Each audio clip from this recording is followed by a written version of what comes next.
kaitaasan, siya'y papurihan. Diyos ng lahat o papuri. Sa kaitaasan, siya'y papurihan, ngayon at magpakailanman. Sa ngalan ng Ama at ng Anak at ng Espiritu Santo, Amen. sumainyo ang Panginoon. At sumayo rin. Mga kapatid, aminin po muna natin pagsisihan ng ating mga kasalanan upang tayo po'y maging marapat gumanap sa banal na pagdiriwang. Inaamin ko Sa makapangyarihan Diyos at sa inyo mga kapatid, na luba ako nagkasala sa isip, sa salita, sa gawa, at sa aking pagkukulang. Kaya isinasamo ko sa mahal na Birheng Maria, sa lahat ng mga anghel at mga banal, at sa inyo mga kapatid, na ako'y ipanalangin sa Panginoong ating Diyos. kaawaan tayo ng makapangyarihang Diyos, patawarin sa ating mga kasalanan, at patnubayan sa buhay na walang hanggan. Amen. Panginoon, kaawaan mo kami. Panginoon, kaawaan mo kami. Kristo, kaawaan mo kami. Kristo, kaawaan mo kami. Panginoon, kaawaan mo kami. Panginoon, kaawaan mo kami. Manalangin tayo. Ama naming makapangyarihan, ang martir na si San Bonifacio ay makatuwang nawa namin sa pagdalangin upang ang pananampalatayang inilahad niya sa kanyang pagsasalita at nilagdaan ng kanyang dugong itinigis ng mga ayaw maniwala ay aming mapangatawanan at maihayag sa ginagawa namin araw-araw sa pamamagitan ni Jesucristo kasama ng Espiritu Santo magpasawalang hanggan. Amen. Magsiupo ang lahat. Ang simula ng ikalawang sulat ni Apostol San Pablo kay Timoteo. Mula kay Pablo na niloob ng Diyos na maging apostol ni Kristo Jesus upang mangaral tungkol sa buhay na ipinangakong kakamtan natin kay Kristo Jesus. Kay Timoteo na minamahal kong anak, sumaiyo nawa ang pagpapala, ang habag at ang kapayapaan mula sa Diyos Ama at kay Kristo Jesus na ating Panginoon. Nagpapasalamat ako sa Diyos na pinaglilingkuran ko ng tapat tulad ng ginawa ng aking mga ninuno tuwing aalalahanin kita sa aking mga panalangin araw-gabi. Dahil dito, ipinaaalala ko sa iyo na maging masigasig ka sa pagtupad sa tungkuling tinatanggap mo sa Diyos nang ipatong ko ang aking mga kamay sa ulo mo, sapagkat hindi espiritu ng kaduwagan ang ibinigay sa atin ng Diyos, kundi espiritu ng kapangyarihan, pag-ibig at pagpipigil sa sarili. Kaya't huwag mong ikahiya ang pagpapatotoo tungkol sa Panginoon o ang aking pagkabilanggo dahil sa Kanya. Sa halip, makihati ka sa kahirapan dahil sa mabuting balita sa tulong ng Diyos na nagliligtas at tumawag sa atin upang tayo'y maging Kanyang bayan. Ito'y ginawa niya sa pamamagitan ni Kristo Jesus, hindi dahil sa ating mga gawa, kundi ayon sa Kanyang layunin at kagandahang loob na inilaan sa atin bago pa magsimula ang panahon. Ngunit nahayag lamang ito nang dumating si Kristo Jesus na ating tagapagligtas. Nilupig niya ang kamatayan at hinihayag ang buhay na walang hanggan sa pamamagitan ng mabuting balita. Ako'y ginawang apostol at guro upang ipahayag ang mabuting balitang ito. At iyan ang dahilan kaya ako nagdurusa ng ganito. Gayunmay, Hindi ko ikinahihiya ang nangyayaring ito sa akin, sapagkat lubos kong nakikilala ang aking pinananaligan at natitiyak kong maiingatan niya hanggang sa huling araw ang ipinagkatiwala ko sa Kanya. Ang salita ng Diyos. Salamat sa Diyos. Ang mata ko'y nakatuon sa iyo lamang, Panginoon. Ang mata ko'y nakatuon sa iyo lamang, Panginoon. Ang aking pangmasid doon nakapukol sa luklukang trono mo, O Panginoon. Tulad ko'y aliping ang inaasahan ay ang amo niya para matulungan. Ang mata ko'y nakatuon sa iyo lamang, Panginoon. Kaya walang humpay ang aming tiwala hanggang ikaw poon sa aming maawa. Ang mata ko'y nakatuon sa iyo lamang, Panginoon. Magsitayo ang lahat.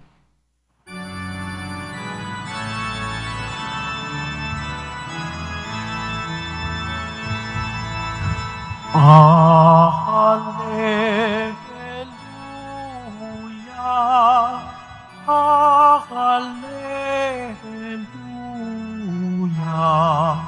Hallelujah,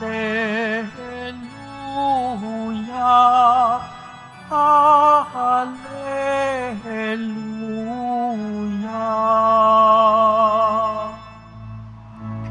Pagkabuhay ako't buhay, ako'y inyong panaligan, nang di mamatay kailanman. Hallelujah, Hallelujah,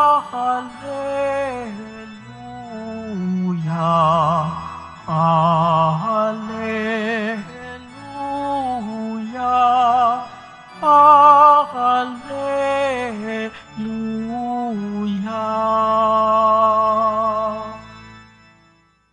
Sumainyo ang Panginoon. At sumayo rin. Ang mabuting balita ng Panginoon ayon kay San Marcos. Papuri sa iyo, Panginoon.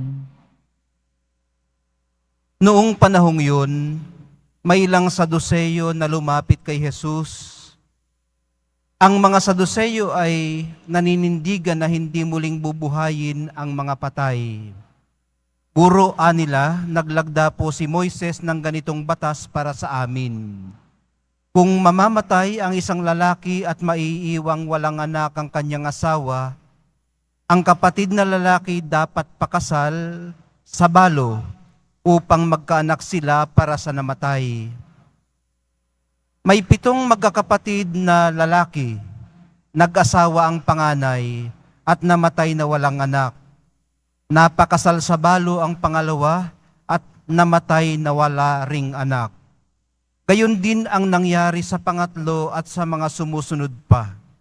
Isa-isang napangasawa ng babae ang 7 magkakapatid at sila'y namatay na walang anak. Sa kahuli-hulihay namatay rin ang babae. Ngayon, sino po sa 7 ang kikilalanin niyang asawa sa muling pagkabuhay, yamang napangasawa niya silang lahat? Sumagot si Jesus, maling-mali kayo. Alam ninyo kung bakit? Hindi ninyo nababatid ang mga kasulatan ni ang kapangyarihan ng Diyos. Sapagkat sa muling pagkabuhay, ang mga tao'y hindi na mag-aasawa. Sila'y magiging tulad ng mga anghel sa langit. Tungkol naman sa muling pagkabuhay, hindi pa ba ninyo nababasa sa aklat ni Moises ang tungkol sa nagliliyab na mababang punong kahoy? Ganito ang nasusulat na sinabi ng Diyos kay Moises, "Ako ang Diyos ni Abraham, ang Diyos ni Isaac, at ang Diyos ni Jacob." Ngunit ang Diyos ay hindi Diyos ng mga patay, kundi ng mga buhay. Maling-mali kayo. ang mabuting balita ng ating kaligtasan. Pinupuri ka namin, Panginoong Heso Kristo. Magsiupo ang lahat.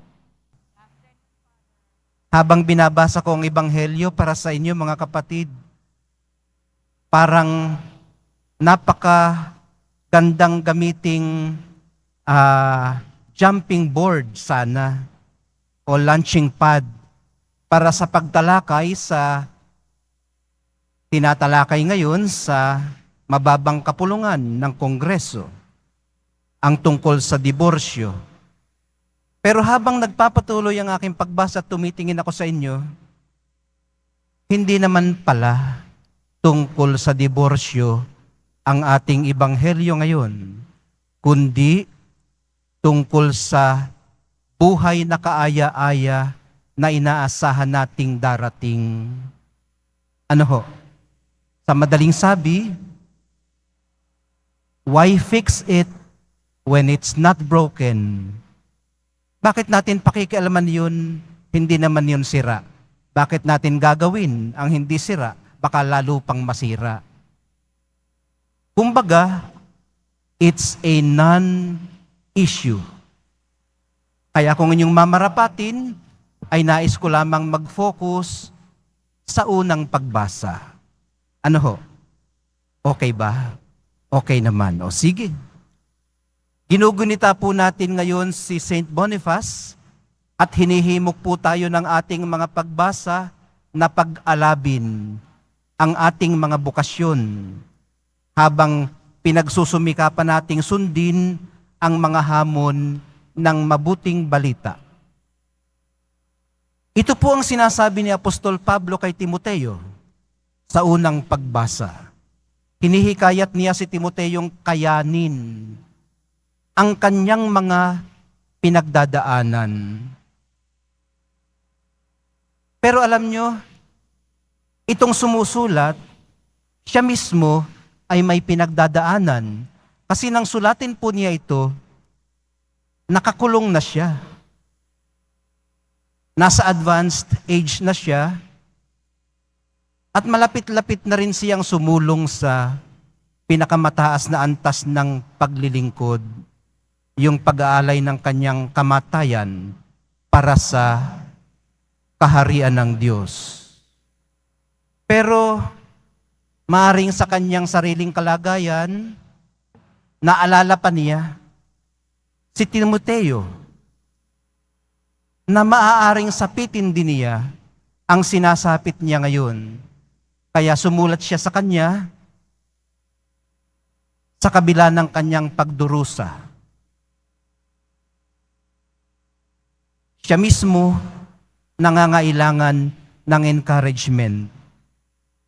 Kasi yun ang ginagawa sa isang tao ng pagkakulong, na di-discourage. Kaya maaaring yung kanyang gustong marinig, yun ang kanyang sinulat, yun ang gusto niyang mabasa para sa kanyang sarili. So, yun po kasing pagsulat, yung mismong akto ng pagsulat ay napaka-therapeutic. Isang prosesong nakapaghihilom. At isa rin po itong paraan ng malalim na pananalangin. Ang mga sinasabi niya kay Timoteo ay siya mismo ang nais makabasa at makarinig. Hinahayaan lamang niya ang ibang makibasa sa likod niya.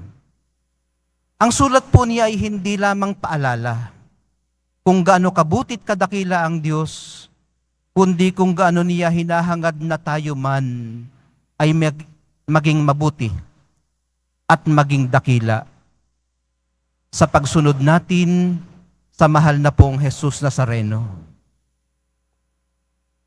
Ibig sabihin, naniniwala si Apostol Pablo na hindi imposible ang greatness sa ating hanay.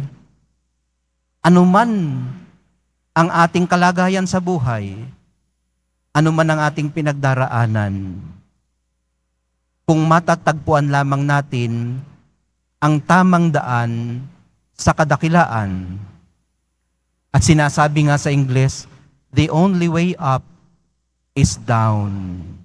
Ang pagpapakumbaba. Ang grasyang ito nawa, ang tanggapin nating sa pagtanggap maya-maya ng banal na Eucharistia. Yung grasya na humihimok sa atin para kilalanin ang mga kahangahangang mga bagay na ginagawa sa atin ng Diyos. Habang nagsusumikap naman tayo na iayon ang tibok ng ating puso sa tibok ng kabanal-banalan niyang puso.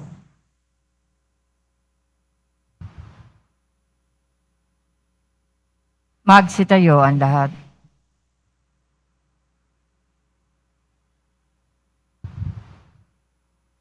Minamahal kong mga kapatid, napakamalwalhati ng kapayapaan at pag-asa ng muling pagkabuhay. Malaya ang ating mga puso mula sa di makatwirang pag-aalinlangan at pagdududa sapagkat naniniwala tayo sa pangako ng iisang nabuhay na maguli sa walang hanggang kalwalhatian. Sa bawat panalangin ang tugon po natin, Diyos ng mga buhay, pakinggan mo kami. Diyos na mga buhay, pakinggan mo kami. Ang simbahan, naway patuloy na magpahayag ng mabuting balita ng muling pagkabuhay at ng buhay na darating. Manalangin tayo. Diyos na mga buhay, pakinggan mo kami. Sa ating pang-araw-araw na buhay, tayo naway makapaghatid ng liwanag ng pag-asa sa mga nabubuhay sa kadiliman at kawalan ng pag-asa. Manalangin tayo. Diyos na mga buhay, pakinggan mo kami. Ang mga Kristiyano saan man naway hindi maging mga taong legalismo at mga panlabas na tumutupad sa batas, kundi maging mga taong mayroong pusong ginagawa ang mga nararapat nilang gawin bilang mga anak ng Diyos. Manalangin tayo. Diyos na mga buhay, pakinggan mo kami. Ang mga may sakit, naway matagpuan ang mapagpagaling na presensya ni Kristo sa kanilang buhay. Manalangin tayo. Diyos na mga buhay, pakinggan mo kami. Sa ating pananalangin para sa yumao at para sa mga naluluksa, para sa kanilang paglisan, naway magdulot sa kanila ng pag-asa at kasiyahan sa kanilang paghihinagpis ang muling pagkabuhay ni Kristo. Manalangin tayo. Diyos na mga buhay, pakinggan mo kami. Sa sandaling katahimikan ng ating puso, atin pong idulog sa Ama, sa pamamagitan ng mahal na pong Jesus Nazareno at ng mahal na Ina, ang ating mga personal na intensyon.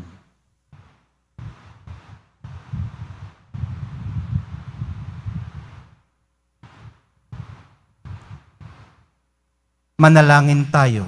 Diyos na mga buhay, pakinggan mo kami. Diyos amang makapangyarihan sa lahat, amang banal, aming Panginoon, buong kapakumbabaan po naming iniaalay sa inyo ang aming mga panalangin.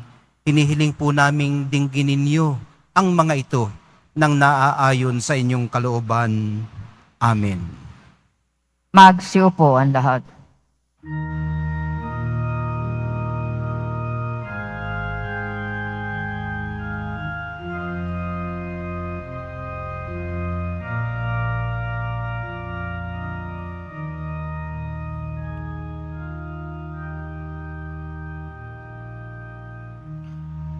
Aming alay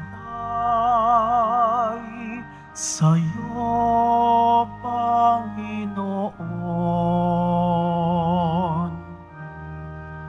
Ang tinapay at alak na iyong kaloob upang gunitain ang iyong buhay na inialay ng tao. magdiwang bilang isang sambayanan.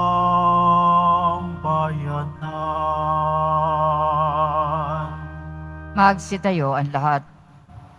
Manalangin po kayo mga kapatid upang itong ating paghahai kalugdan ng Diyos Amang makapangyarihan. Tanggapin nawa ng Panginoon itong paghahain sa iyong mga kamay, sa kapurihan niya at karangalan, sa ating kapakinabangan at sa buong sambayanan niyang banal. Ama naming lumikha ngayong ginugunita ang martir na si San Bonifacio, tanggapin mo ang ipinagdiriwang na paghahain ng tipan at dangal sa ikapagpapatawad ng aming mga kasalanan at sa pagtanaw ng utang na loob namin kailanman sa pamamagitan ni Hesukristo kasama ng Espiritu Santo magpasawalang hanggan. Amen. Sumainyo ang Panginoon. At sumayo rin. Ita sa Diyos ang inyong puso at diwa. Itinaas na namin sa Panginoon. Pasalamatan natin ang Panginoong ating Diyos. Marapat na siya ay pasalamatan.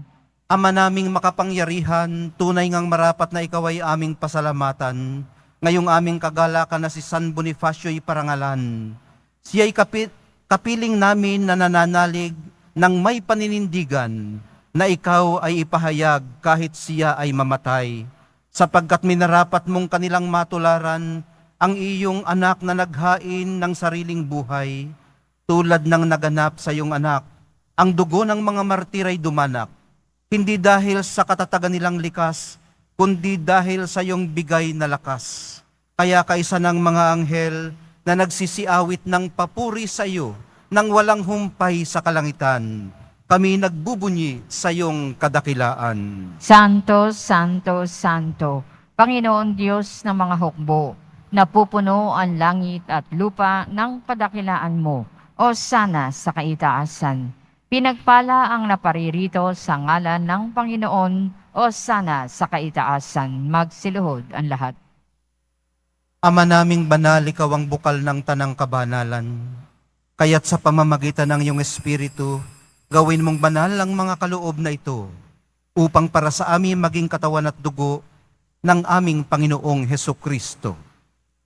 Bago niya pinagtiis ang kusang loob na maging handog, hinawakan niya ang tinapay, pinasalamatan kaniya, pinaghati-hati niya yun, iniabot sa kanyang mga alagad at sinabi, tanggapin ninyong lahat ito at kanin, ito ang aking katawan na ihahandog para sa inyo.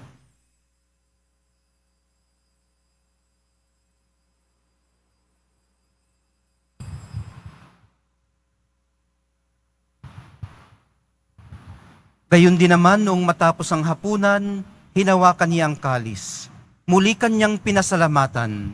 Iniabot niya ang kalis sa kanyang mga alagad at sinabi, tanggapin ninyong lahat ito at inumin. Ito ang kalis ng aking dugo, ng bago at walang hanggang tipan, ang aking dugo na ibubuhos para sa inyo at para sa lahat, sa ikapagpapatawad ng mga kasalanan. Gawin ninyo ito sa pag-alaala sa akin.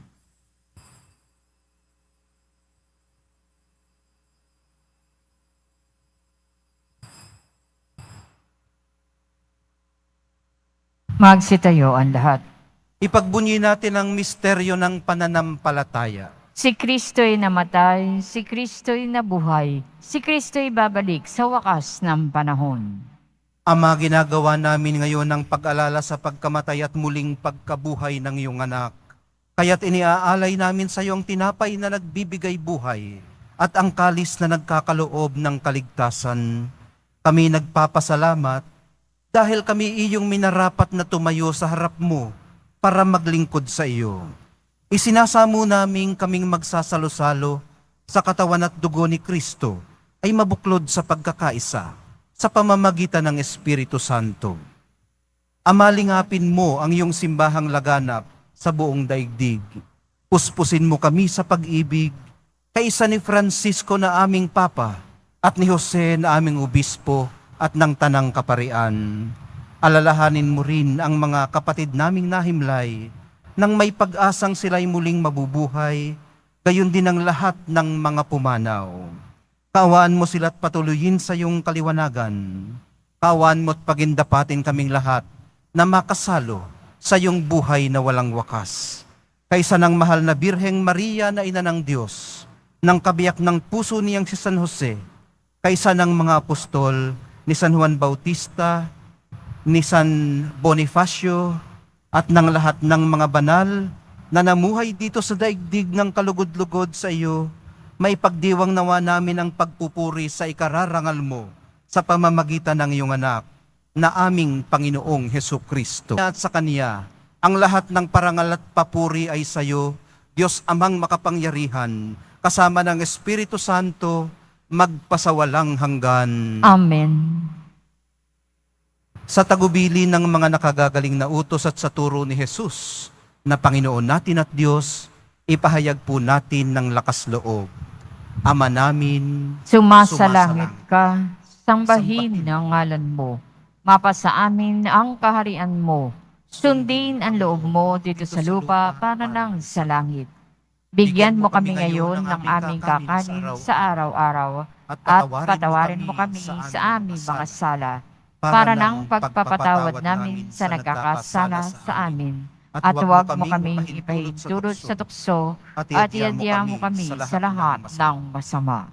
hinihiling po namin kami iadya sa lahat ng masama, pagkalooban ng kapayapaan araw-araw, iligtas sa kasalanan at ilayo sa lahat ng kapahamakan, samantalang aming pinananabikan ang dakilang araw ng pagpapahayag ng tagapagligtas naming si Hesukristo. Sapagkat iyo ang kaharian at ang kapangyarihan at ang kapurihan magpakailanman. Amen. Panginoong Hesukristo, sinabi mo sa iyong mga apostol, kapayapaan ang iniiwan ko sa inyo, ang aking kapayapaan ang ibinibigay ko sa inyo. Tunghayan mo ang aming pananampalataya at huwag ang aming pagkakasala.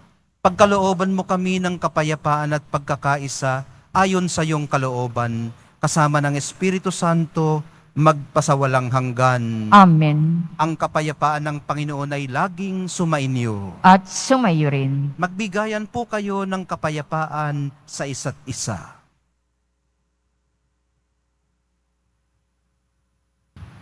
Kordero ng Diyos na nag-aalis ng mga kasalanan ng sanlibutan, maawa ka sa amin. Kordero ng Diyos na nag-aalis ng mga kasalanan ng sanlibutan, maawa ka sa amin. Kordero ng Diyos na nag-aalis ng mga kasalanan ng sanlibutan, ipagkaloob mo sa amin ang kapayapaan. Magsiluhod ang lahat.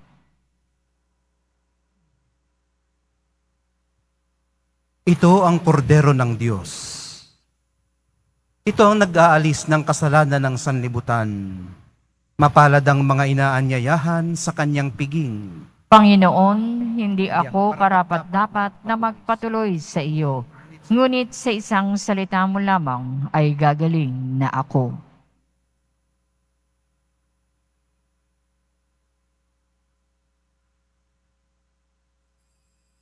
Para sa lahat ng tatanggap ng banal na komunyon, sasagot po tayo ng amin pagkasabi ng pari o ng lay minister ng katawan ni Kristo at isubo agad sa bibig bago umalis sa harapan ng pari o lay minister.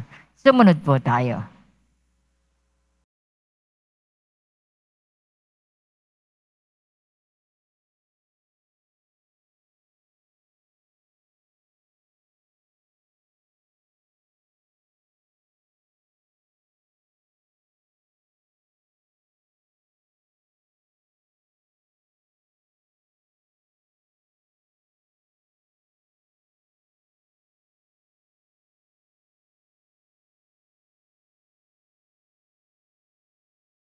Magsitayo ang lahat. Manalangin tayo. Ama naming mapagmahal, kaming nagdiwang sa paggunitang ginampanan at sa tinanggap na pakikinabang ay humihingi ng iyong pagkakaloob na kami ay pag-isahin kasama ng mga martir na banal sa pagsasalo sa pagkabuhay at tagumpay ng iyong anak na ipinahayag sa piging na ito bilang namatay at nabuhay na Mesiyas at tagapamagitan namin kasama ng Espiritu Santo magpasawalang hanggan. Amen. Sumainyo ang Panginoon. At sumayo rin. Mahal na pong Jesus Nazareno, inihayag mo sa pamamagitan ng krus ang walang maliw na pag-ibig ng Diyos sa sangkatauhan. Pakinggan mo ang kahilingan ng iyong angkan na nagsusumamo sa iyo. Makamtanawa nila ang inyong katugunan at tanggapin ang kasagutan na may utang na loob na tinatanaw. Basbasan din po ninyo ang daladala nilang mga imahin at dasalan. Pati na rin yung mga ipinapanalangin nila at pinasasalamatan. Matagpuan din po nawa nila ang kanilang mga hinahanap. Sa pamamagitan ng bendisyon na ito, naway maalala nila ang mga pangako nila noon sa binyag na ikaw ang kanilang iibigin at paglilingkuran bilang Panginoon, magpasawalang hanggan. Amen. At pagpalain kayong lahat at ang inyong pamilya at mga komunidad ng makapangyarihan at mapagmahal na Diyos, Ama, Anak, at Espiritu Santo. Amen. Taglayin ninyo sa inyong pag-alis ang kapayapaan ng Nuestro Padre, Jesus Nazareno. Salamat sa Diyos.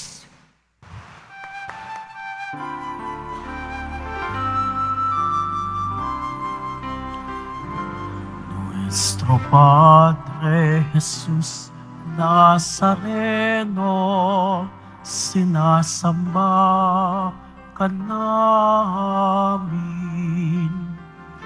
Pinipintuho ka namin.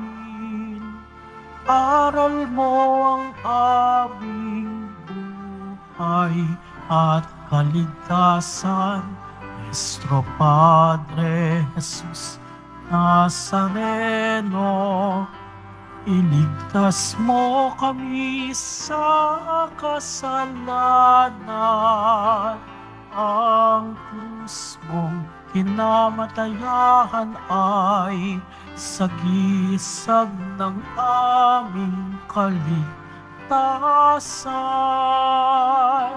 Nuestro Padre Jesus Nazareno, dinarangal ka namin. Nuestro Padre Jesus Nazareno, niluluwalhati ka namin. Nuestro Padre Jesus Nazareno, dinarangal ka namin. Nuestro Padre Jesus Nazareno, niluluwalhati